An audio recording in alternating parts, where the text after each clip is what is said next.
Ms. Yates, what did you tell the White House about Mr. Flynn?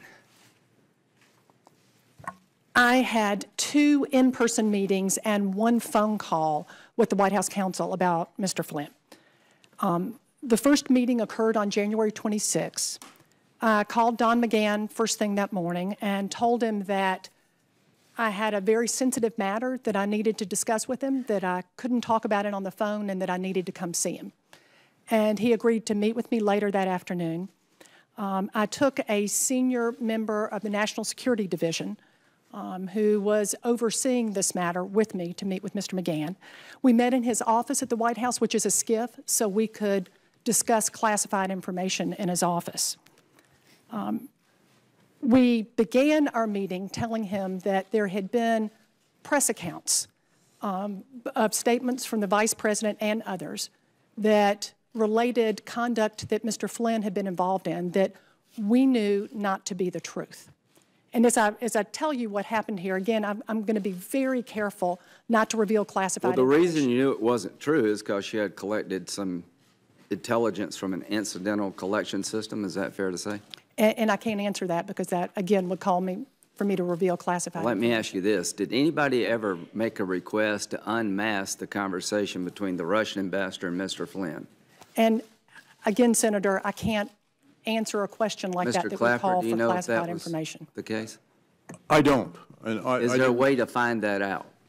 Well, in another setting, it could be discussed. But there is a record somewhere of who would make a request to unmask the conversation with General Flynn and the Russian ambassador. Well, if one was made, there'd be a record of it. I can't speak to this specific case, but I can generally comment that in the case of 702 requests, yes. Those are all documented. Okay, and I don't mean to interrupt you, but this is important to me. How did the conversation between the Russian ambassador and Mr. Flynn make it to the Washington Post? Well, which one of us are you asking? Ms. Yates. Yeah. That's a great question. Yeah. All of us would like to know that, and I don't know the answer to that. Yeah. Nor do I know the answer to that. Is it fair to say that if somebody did make an unmasking request, we would know who they were, and we could find out from them who they shared the information with? Is that fair to say? The system would allow us to do what I just described. Well, unmasking requests are not made to the Department of Justice. No, but to the agency who does the collection.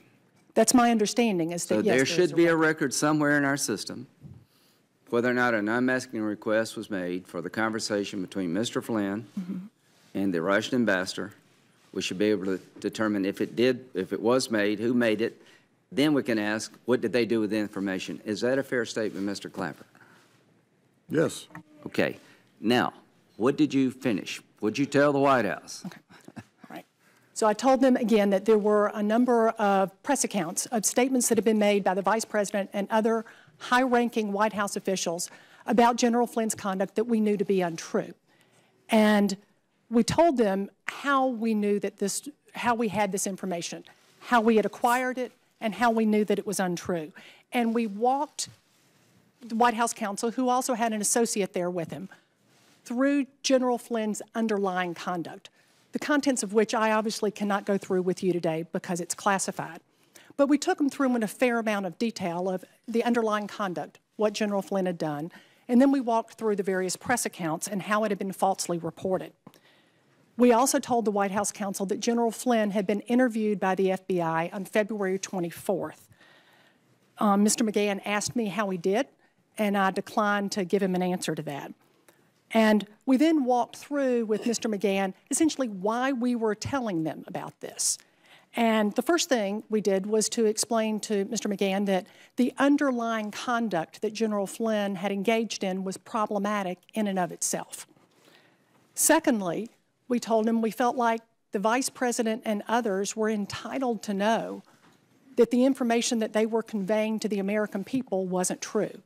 And we wanted to make it really clear right out of the gate that we were not accusing Vice President Pence of knowingly providing false information to the American people. And in fact, Mr. McGahn responded back to me to let me know that anything that General Flynn would have said would have been based, anything that Vice President Pence would have said would have been based on what General Flynn had told him. We told them the third reason is because we were concerned that the American people had been misled about the underlying conduct and what General Flynn had done. And additionally, that we weren't the only ones that knew all of this, that the Russians also knew about what General Flynn had done, and the Russians also knew that General Flynn had misled the vice president and others. Because in the media accounts, it was clear from the vice president and others that they were repeating what General Flynn had told them, and that this was a problem because not only did we believe that the Russians knew this, but that they likely had proof of this information.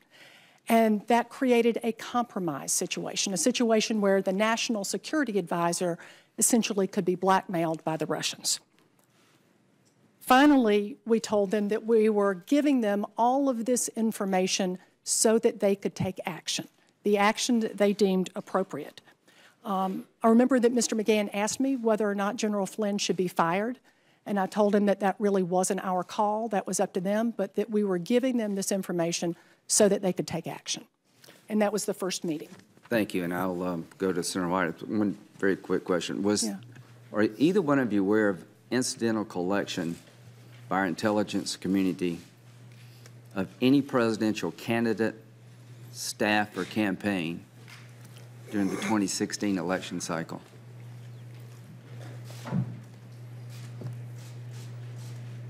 Say that again, sir. I'm sorry. Was there any incidental collection where our intelligence community collects information involving a presidential candidate on either side of the aisle during 2015 or 2016? No, not to my knowledge. I believe Director Comey was also asked this question and declined to answer it, so I need to follow the same lines that DOJ has drawn. Again, you should not draw from that my answer is yes, but rather that the answer would require me to reveal classified information. Thank you. Senator White.